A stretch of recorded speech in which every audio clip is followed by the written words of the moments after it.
You've talked about the bipartisan support for this. How fast can you get something moved along here in Congress and then ultimately have that declassification process and reform happen?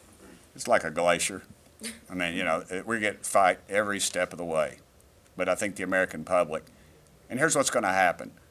A few of the big shots in Congress are going to get a call from some of their donors saying, hey, let's get to the bottom of this. And they're going to start getting interested. I've had so many congressmen put a bug in my ear saying, man, some of them have told me they've had sightings and they're afraid to say anything and they're glad we're doing it. So I think we're knocking the varnish off of it a little bit with this. Do I think, we're not going to bring you in a saucer or a little green man. That's not what it's going to be about.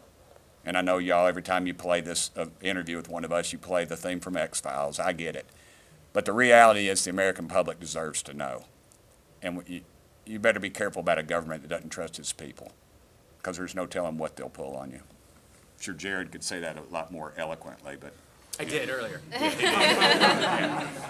But I want to give Tim a lot of credit going back to some of your questions, which is, this is a really simple hearing. It's about oversight. And I'm a really simple guy. Is that what you're getting ready to say? No, I wasn't going there. But it was really hard for him to get this scheduled. It was hard for him to get it scheduled. It was hard for Congressman Luna to get it scheduled. It was hard to get a room. It was hard to get staff on board. It was hard to get approval.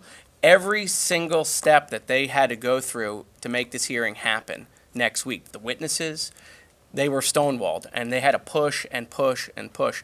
Again, if there's nothing to talk about, why was it so difficult? And that, again, is what breeds these theories and these concerns. And so I think the best thing that can happen, quite frankly, just to end this whole debate is just like, let's hear the testimony and let the government come forward and figure out what they have and share it with the American people. Anybody else? Yes, ma'am. Can I clarify, do you expect next week's hearing is the start of a series of hearings you guys are going to be allowed to have, or do you think this is like your one shot? I think that it's probably going to be the start. What Representative Burchett, myself, and my colleagues behind me have realized is that ultimately, as elected members and being assigned to House oversight and accountability, we can conduct field hearings. And if we continue to get stonewalled, if we smell that they're giving us a bunch of BS, we are going to do the field hearings directly at those locations. And we're going to open it up to the press, because full transparency really is what we need in this situation.